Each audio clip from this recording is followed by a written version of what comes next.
Welcome to Live DAF, your online DAF Yomi Shir. Shalom Aleichem and welcome back to today's DAF Hayami GITTEN Lamed Hey. We are holding on line 2 from the top. Nimneu milahashbia. So in the Mishnah, we learned that initially, if a almana, a widow, comes to collect her kesuba payment after her husband's death, they would require that she makes a shavua, an oath, indicating that she hadn't yet collected any part of the ksuba payment. That was in the olden days. But nimneu milahashbia, says the Mishnah. They stopped offering the shvua. Why? We're going to see in the Gemara. And therefore, Rabbi Gamliel switched it. He substituted neder, in which case you say, look, if I have already collected money on account of this kesuba, no more bananas for me. So neder was to take the place of a shvuah. So instead of saying, I promise, I swear, and you take a Sefer Torah or a tefillin and you actually swear with the name of Hashem, which is a very severe and serious process, they dropped that and substituted it with a less consequential, relatively less consequential procedure, which was the neder process, which also sought to, verify, to confirm that the isha indeed is deserving of these monies. And the question is, why did they stop the shvuah process? My time, why? Ilema, is it because of the following story? Mishum de Rav Kahana. Rav Kahana tells us. Some say it was Amar Rabbi Yehuda, Amar Rav. There was a ma'asa, a story about Adam Echad b'shnei batzeres. It was a time of famine, and this fellow had an extra coin, a gold coin. He wanted to keep it safe and sound. So what did he do? Shehiv ged dinar zahav. He took his gold coin and he deposited it. Eitel almana, by a certain widow. And where did she place the gold coin? V'nichasoi, where? Bekad shel kemach, in a container with her flour. That's where she hid the coin. A very unlikely place to find the coin. So that was meant to keep it safe and secure. It turns out that she forgot about the coin and she used that flour to bake herself a loaf of bread. And she actually included the coin into her bread. Turns out she actually gave away that loaf of bread. Listen to this. A generous woman, she gave the loaf of bread to the ani, to a poor man who came for food. And there went the gold coin. Disappeared. Liyamin, a while later, Baal Hadina, so the coin owner comes by and he says, look, I'd like my coin back. Va'amar la havili dinari, please, let me have my coin back. Amrle, she says, I have no clue where it is. Yehene, samhamavis, be'echad miboneo, shelo isa isha, that the samhamavis, the poison, should actually affect one of the sons of this isha. Basically, she's cursing herself and her kids. If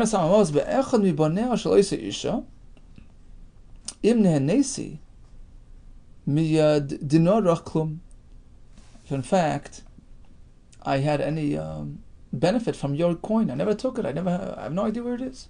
She must have forgotten. She must have misplaced it, and not realizing that in fact it was included in the dough, and there it went. Okay, so the story goes like this. They said that in fact her curse actually came true.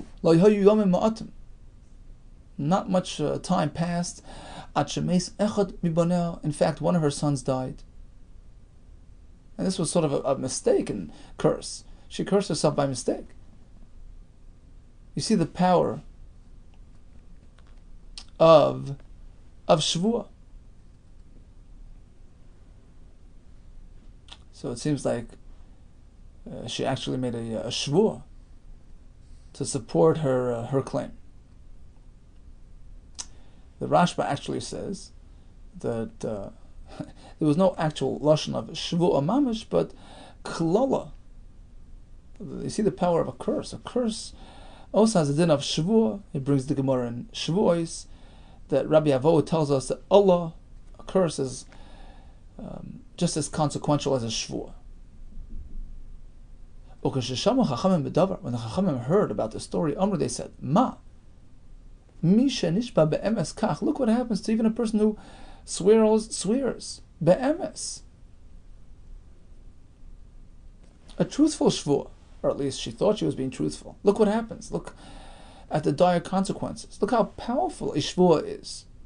If that's what happens to a nishba be'emes, ha nishba al sheker l'chaskama v'kama, certainly, if one abuses a shvuah, if one falsifies a shvuah, how terrible it can be."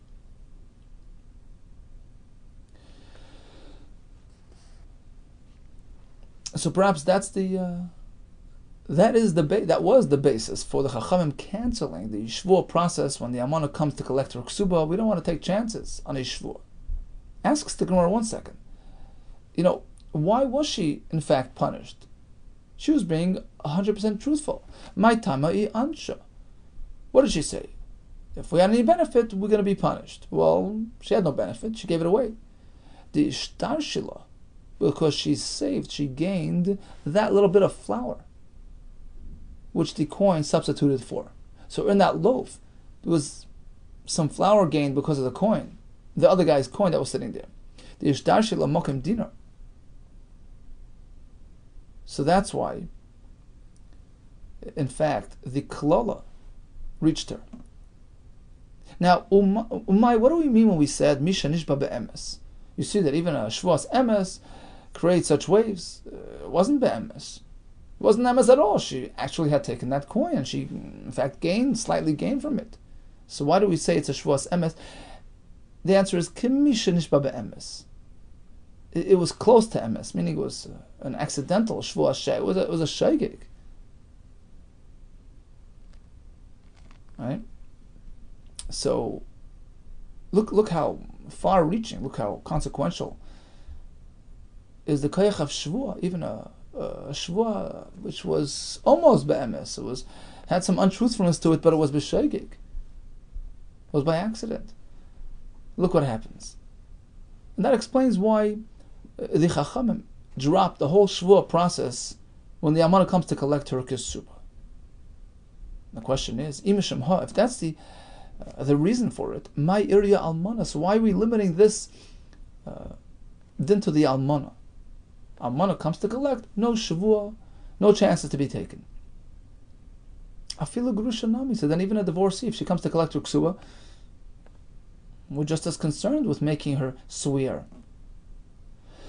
Allah Amar Abzeir Amar Shmuel. Why did Shmuel tell us Loishanu al almana? This mission is specific to the almana. Al grusha, but a grusha mashbi naisa. Of course, we impose a shvuah upon her before she collects. What's the difference? Shvuah is a shvuah, regardless. Almana sh'ani. Almana is very different because she's more prone to miscalculating. The bahia no.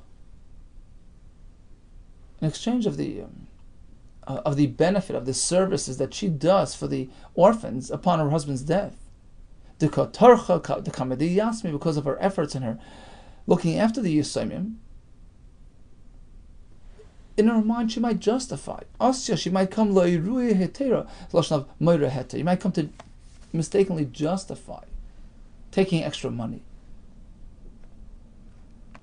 So there's a real chance that the almana will, not realize that she's being dishonest when she makes that shavua. I have taken nothing, even though she took some things here and there. But that's part of my job. It's just in exchange for my services. She won't deem that as payment for the ksuba. So there's a very real chance that she might make a shvuah sheker when she says I took nothing. So we drop the shvuah. Grusha has no such, she doesn't have this attitude because she's not looking after the family, etc. So she doesn't feel it coming to her. She's not looking after the Yisraelim of her husband. She doesn't have that same relationship, and therefore there's no concern that she'll mistakenly make a shvuas sheker. Therefore, we can leave the shvuah in place for the grusha. So, bottom line, collecting the ksuba payment. A grusha has to swear. Almana, no swearing, but a neder was substituted instead. Amar Yehuda, Amar Yirmi, Barabba. You should know that both Rav and Shmuel, Rav and Shmuel, Damar Tavai, they both said, Lo yishanu ela bebezdin. Which shvuah did we cancel? The one that is imposed inside the bezdin.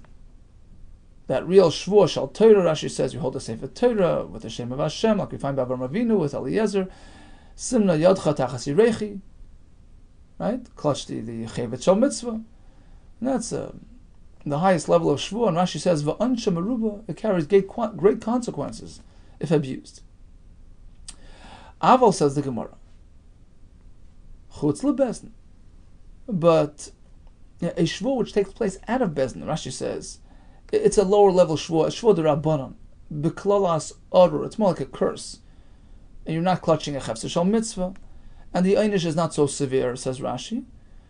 In this case, mashbi and oisa, we keep that in place. We impose that shvuah on the isha in order to collect her ksuba. So Rav and Shmuel both seem to hold of this, this distinction. Inside bezdin not, but outside bezdin yes. Really, Aini, is that so? Rav le magbi ksuba la'ar malta. We know for a fact that Rav did not allow ksuba collection for the almana, because they stopped the shvuah process, whether inside of bezdin or outside of bezdin. Right? It's pretty clear that Rav canceled both types of shvuahs. Otherwise, why can't you collect a ksuba using the chutz lebezdin type of shvuah? Kasha, in fact, this is a kasha on the previous version, which indicated that both Rav and Shmuel allowed the outside bezdin shvuah to be applied. Besura masnuhach. So in the town of Surah, the Bnei Yeshiva had the previous version, as we just said. In which case we end up with a sort of a conflict, a kasha, in Shitas Rav. But we had a different version. B'Nahardah, in the town of Nahardah, there was Yeshiva in Surah, there was Yeshiva in Nahardah, as we know. So in Nahardah, masnuhach, they had a different version which sort of reconciles everything. Hachi masnuhachi ha Rabbi Yehuda Amar Shmuel. So Rabbi Yehuda quotes Shmuel. So only Shmuel holds of this chiluk. The most severe shvuah we don't apply, but the lesser shvuah we do. That's Shmuel's opinion. He makes that distinction. For Rav Amar, no distinctions. Shvuah is a shvuah is a shvuah. Doesn't matter where, doesn't matter what, doesn't matter how. For Rav Amar, no shvuah is applied in the case of the Amana collecting her ksuba. Rav Tamei. So now Rav is consistent with his shita elsewhere. That Rav loy magbi ksuba la malta, as Rav did not allow the almana to collect ksuba at all because she couldn't make any type of shvuah. What do you mean? Okay, so shvuah you can't, but we had that other option. Mishnah presented her an alternative to shvuah. Neder. V'li adra. Why doesn't Rav just have her make a neder? No more bananas for me if I collected the ksuba once before, right? And give her the money. The answer is B'shnei de Rav, in the days of Rav, Kili Nidri. Unfortunately, the fear of making a neder falsely, of violating a neder, was also not up there. People were not perturbed, not from the shvuah. Sorry, no, the shvuah is a different story, but the neder did not really serve as a proper deterrent. So basically you're stuck. The reason why you can't make a shvuah, as we said before, we're so concerned about the chaymer of the severity of shvuah, lest you come to make a shvuah a sheker by mistake. So that's out. That's not an option. And neder didn't serve much of a purpose. It wouldn't confirm anything because people sort of took it lightly. So in the time of place of Rav, neder was ineffective and therefore couldn't be used. Says the Gemara, Ahida soy l'kamed Rav Huna. There was a woman who approaches Rav Huna. and she's an almana coming to collect her ksuba. And Rav Huna was a Talmud of Rav, as we know. Amar Allah, he tells her, sorry, I can't help you. I wish I could, but what could I do for you? The Rav, my Rebbe Rav, he wouldn't carry out the ksuba collection for the almana. Amar, so she was apparently a learned person. She responds, okay, but midihu tama, isn't the reason for that non-collection elo dilmana kitna midim ksuvasi? Because perhaps, I've already taken part of my ksuba collection, right? That's the concern. Well, guess what? Chay Hashem tzivakos, I swear in the name of Hashem, I never took anything. Nothing, ever. Amar Rav Huna. So Rav Huna responds to that. Lucky lady. Moide Rav, even Rav would agree with Kefetzes. If she jumps out and she initiates a shvuah, we don't impose a shvuah for fear of violation, but you know what? She did it. Done is done. She made a shvuah. She has the right to collect the ksuba. Haida asoy l'kamei de Rabba bar Rav Huna. Next time an Isha comes to Rabba, the son of Rav Huna, same story. Amar Allah, he tells her, I wish I can help you. My avid lach, what could I do for you? The Rav le'mabig ksuba malta. Rav refused to allow the armana to collect her ksuba. Abba Mari, and my father, my Rebbe, meaning Rav Huna, this was Rabba, the son of Rav Huna, so my father, Rav Huna, as well, executed that same policy. Okay, she says, fine, so no ksuba for me today. Relisha tells him, Havli mizoni, at least let me continue feeding myself, supporting myself from my husband's assets. That's part of the ksuba commitment, right? As long as she's sticking around and she's staying in the home, she is going to be fed with by my assets. That's the husband's commitment. Amrullah, he tells her, no, too late for that. You can't have mezainis either. You know why? The Amar Rav Yehuda Shmuel, ksubasa. So basically, he didn't give her the actual ksuba payout because of Rav, and he says you don't get mezainis either because of Rav Yehuda Shmuel, who says that tavas ksubasa bebezdin. Once an isha goes to bezdin to initiate a ksuba collection, what does that tell us about her, her plans for the future? She's sort of disengaging from her husband's estate. And the whole point of mezainis is, look, as long as you're sticking around and you're identifying with me and my estate, you get the mezainis. But once she's on her way out, such as an isha who approaches bezdin to open a case to collect the ksuba, ain't la mezainis. There goes the mezainis. So basically you're stuck with nothing. No ksuba payout. And no mezainis. Now she got really upset. Amalei, she tells him, Avchu lekurse. Turn over your chair. Basically, she was cursing him that he should fail, he should be unsuccessful. Kibei trei avdasli. You're applying two shites against me. On the one hand, you're going with Rav. No ksuba collection today. And no type of shvuah could be applied, not in bezdin, not even out of bezdin, in line with Rav's approach.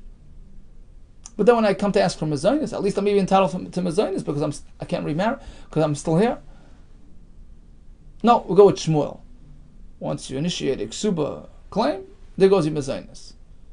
You're being machmer like both shitas because, according to Shmuel, you can give me the entire ksuba because he allowed an almana to be goiva if she does the shvuah outside bezdin, right? So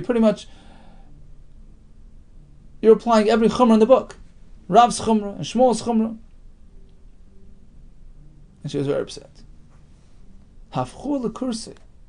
So the people there, they took Rabba, the Ravs, they took his chair and they turned it over, upside down, but their throne, they put it back in place.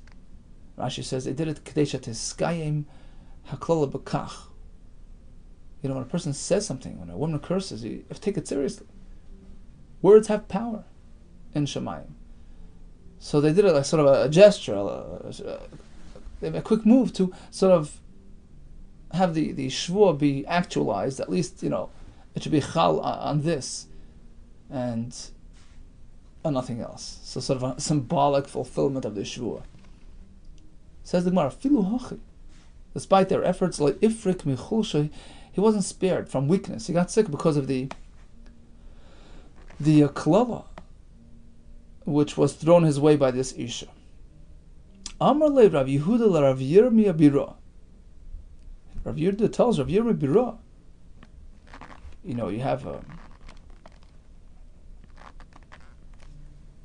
you have a case of an Isha collecting a ksuba. This is what you should do.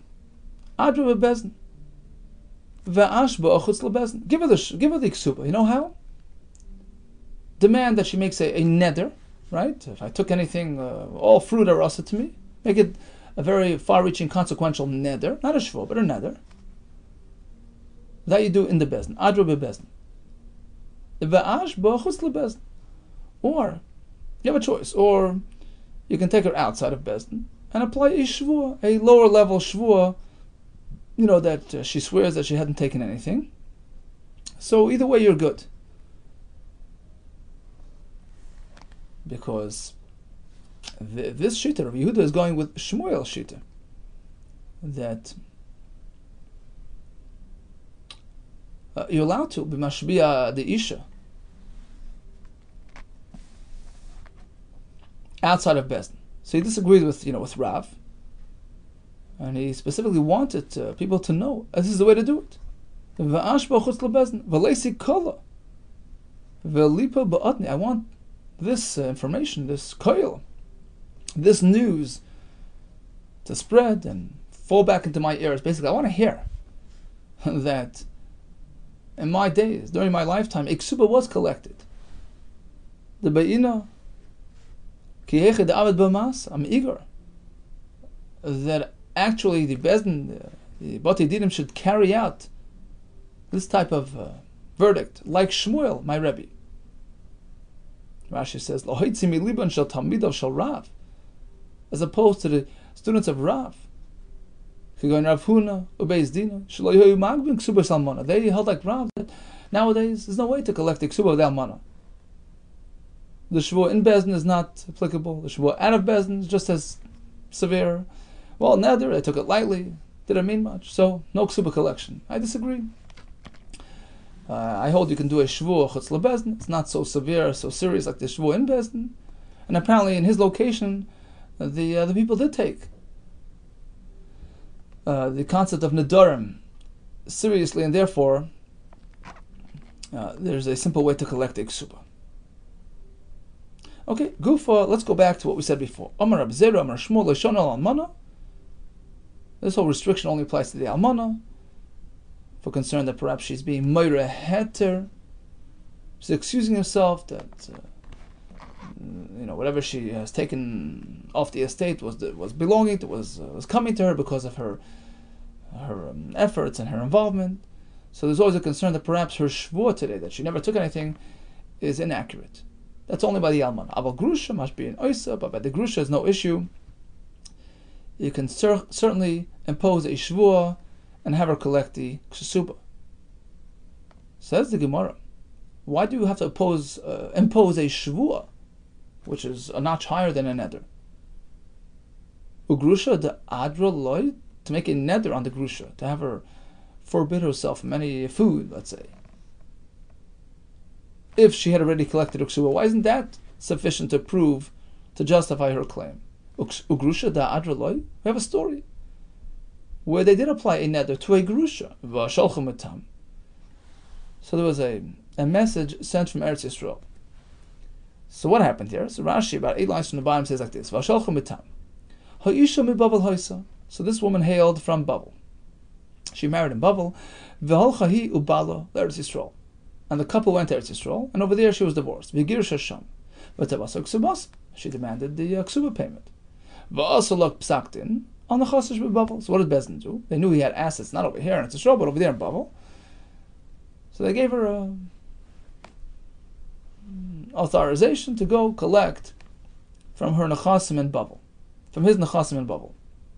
Okay, so what happened? Says the Gemara, 4 lines from the bottom.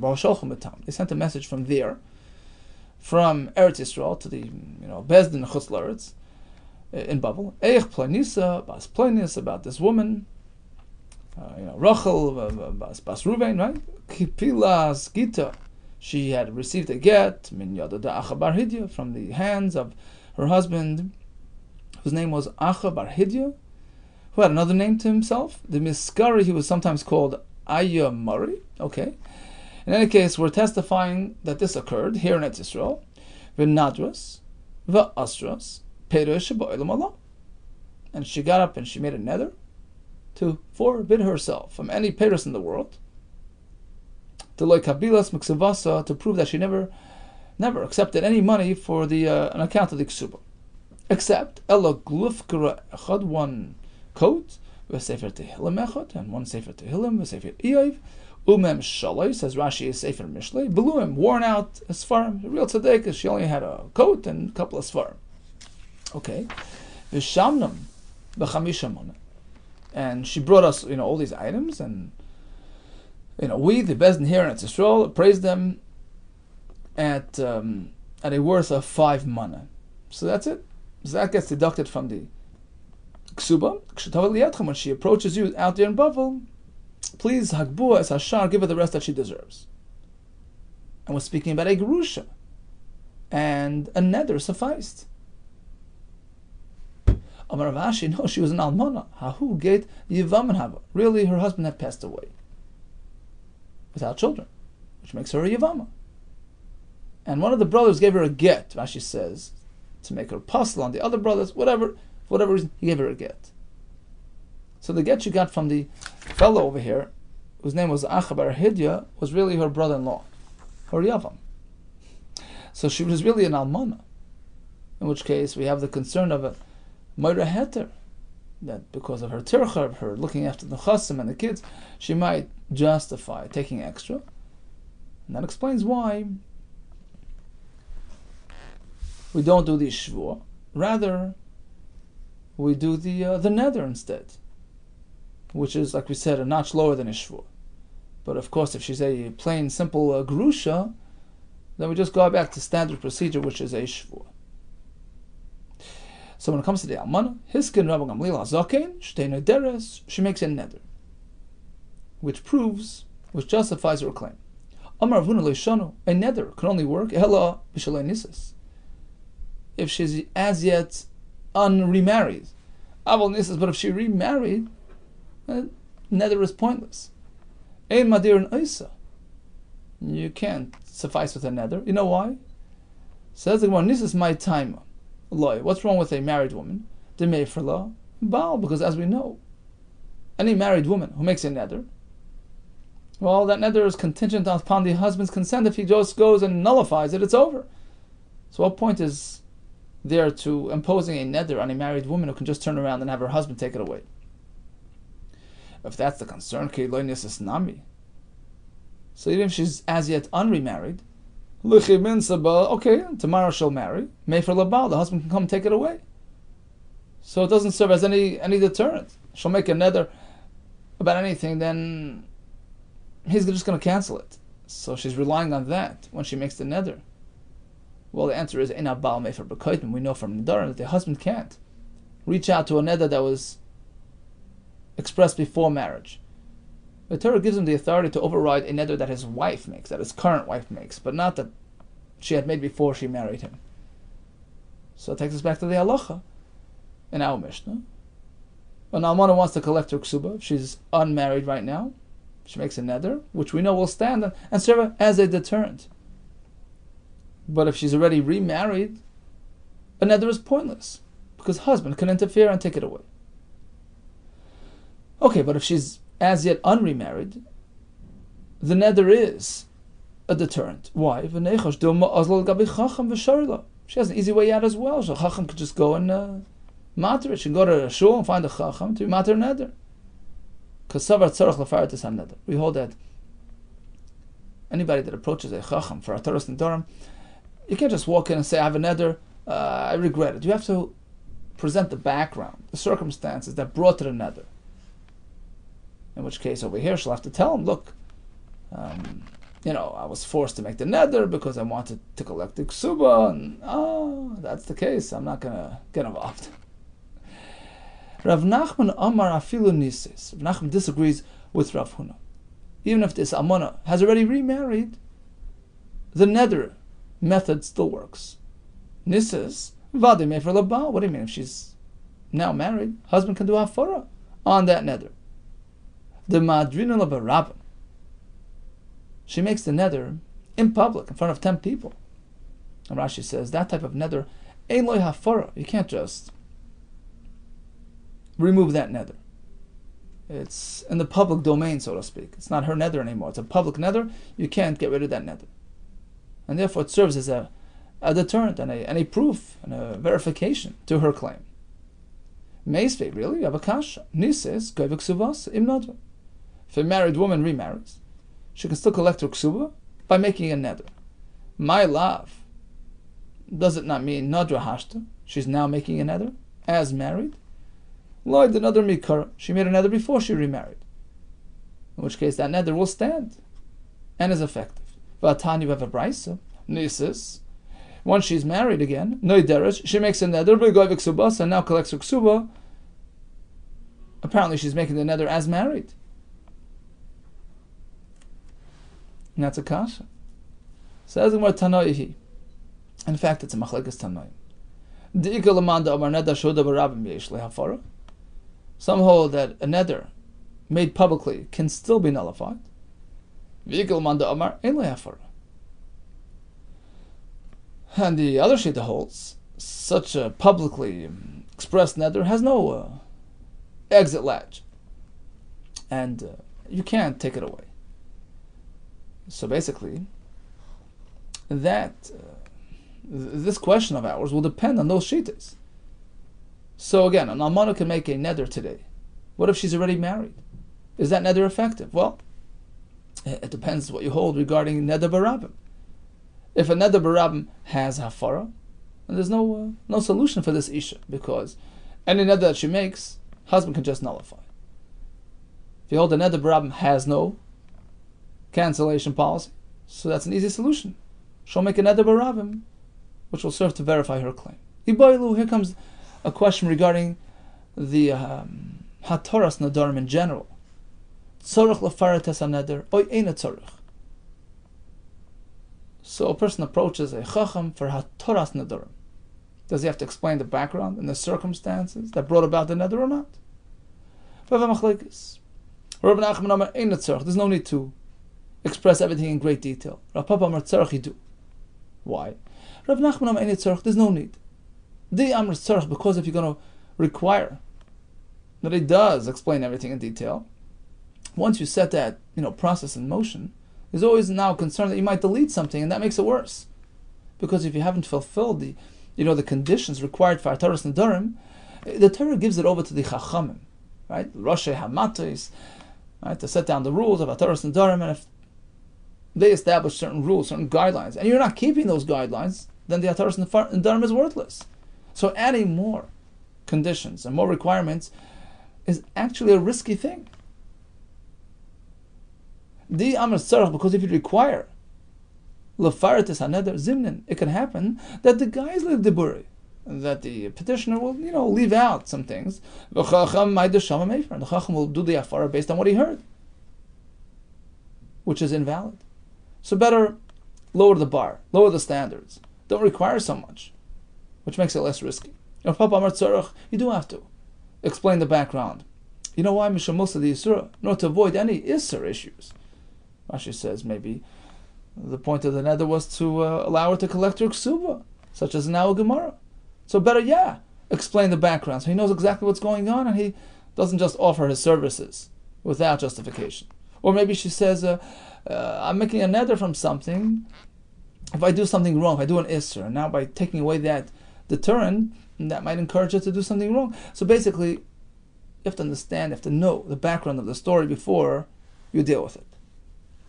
Tonight we have a Mishnah in Maseches Bechoros, Hanoise Nashim Ba'avera.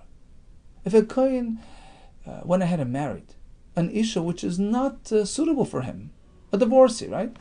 Puzzle, he may not do Avodah in the Beis HaMikdash until he makes a neder to get rid of his wife. V'tani Allah, we have a brisa. Noider v'ovid. Suppose he's already in the Beis HaMikdash on the Mizbeach. What does he do now? So the solution is, right now he makes a neder that he can't have any, association with his wife, which will compel him to megarish the Isha. And that gives him the green light to continue at least the avodah now that he's doing until he's done. Then he leaves the Beis HaMikdash, umegarish, and he does gerushin on the Isha. So that's sort of a temporary solution. Make the neder, finish the avodah, come off the mizbeach, and carry out the gerushin. Asks the Gemara, what kind of solution is that? Perhaps the neder that he's making now will be cancelled later. If you're telling me that one seeking Hataras and Daram doesn't have to explain the reason and background for his neder, that creates a real concern. We should be concerned. Maybe he'll play around. He'll make the neder now, do the avodah, then run to the Chacham and tell him, look, I made a neder against my wife without explaining the background. Visharli, and the Chacham will matter the neder. So it defies the purpose here. The Madrin Liber Rabbim. So once again we employ the Rabbim concept. He makes the neder in public, which preempts any further cancellation of that neder. That works very well according to the Shita, which holds neder Shuda Barab, a publicly executed neder Eloi Afara has no cancellation. Hafara applies even in this type of case. Michael Amemar. So you're back to square one. There's another solution. A type of neder which preempts any concerns of cancellation. The Madrina Lei, we impose a neder on him, al da'as Rabbim. We tell him, look, we want you to make a neder on this Isha, al da'atenu, based on our understanding, which basically means you can't just do what you want with this neder. It's not your personal neder. We're all associating with the neder. The Amar Meimah, Hilchas Adalach is even a neder which was expressed in public. Even if you say that has afara, but al das Rabbim ein le afara. But if it involves, the consent of the Rabbim, you're doing it with our understanding, with our consent. That's not your business anymore. It's really a public neder. Therefore, you can't just go and do the afara without our permission. Says the Gemara, "V'hani milad dvar reshus." When do we say that you can't cancel such a neder without permission? That's only if it's a non-mitzvah interest. Aval dvar mitzvah, but if there's a mitzvah interest in mind here, yesh le'afar, you can even be made for this type of neder. We have a story, Kahu Mikr de Dardaki. There was a certain Rebbe of children, the Adrei Rab Acha al Das Rabbim. Rab Acha was very displeased with him, and he made this very severe neder al Das Rabbim. Why? Because the Hava Pasha Binuki, because he would slap the kids, he felt he doesn't belong there. So he made a neder on him. Rashi says, Shaloi Lamed Oitinoikas, you can't be a teacher anymore. And then what happened? Vahad Ravina came along and he restored him to his post, because it turns out that he was still the best Rebbe in town. They couldn't find another Rebbe, the Dayik Kavosei, who was so meticulous and accurate in his teaching. So, the benefits outweighed the downside. Interesting, Rabbi Tam and Tosfos explains, why is it that a neder al das Rabbim has a fara if it's a dvar mitzvah, like in this case of Ravina and Ravacha? He says because mistama nicha lehu Rabbim, it is assumed that the public consent, are happy mishum mitzvah, because of a mitzvah. So you don't need to go ask every individual for his consent and his permission, because it's assumed that a dvar mitzvah everybody's okay with. Interesting. Tosfos does point out as well that Das Rabbim requires, naming those people, individualizing. Well, Al Das him. You can't just say Al Das Rabbim. It has to be specific and personal. Okay, so let's just recap today's daf. The Mishnah tells, initially, in the old days, Almana comes to collect Iksuba, has to be with her shvua, have not yet received any payment on account of this claim. But then, with that story, with the Isha, with the coin, it gave us the jitters about applying a shvua. We stopped the shvua and we substituted that with a neder. And the concern is because of the almana's tircha and involvement in the family. She might justify taking a bit extra might not really view it as, on account of the ksuba, just, payment for my efforts, for my work, and therefore is always at risk of an inaccurate and dishonest shvuah. So we substitute it with a neder, which is a notch lower. Regarding the question of whether we can still do a shvuah chutz lebezin, that's a machlekes Rav who doesn't allow, and Shmuel does allow. This only applies to the almana, but the grusha can proceed as usual with a shvuah that she hasn't accepted any payment on account of the ksuba. So Lil Azaka was masakin again that the almana went from shvuah to neder, and then we had a machlekes Rav Huna and Rav Nachman, which is really based on a question of how to deal with a neder shehuda barab, a neder which was done in a public setting, and the question is whether there's hafara or not. So based on that question, we run into the other question of whether we can even rely on a neder of an isha, an almana who's now remarried. So if he's not yet married, all agree a neder is effective. But if she's already remarried, the husband can just come and take away the neder, which pretty much takes away its effectiveness. So the only solution is neder barabim. Well, that depends if neder barabim yesh lahatara or not. Says machlekes between Rav Huna and Rav Nachman. That seems to be the machlekes here. And then we had another point that even if you hold neder shuda barabim ein lahafara, yesh lahafara, but neder al da'as rabim, all agree that there's no hafara, but even there we have an exception, which is l'dvar mitzvah. All the best to you and hatzlacha, Rabbi.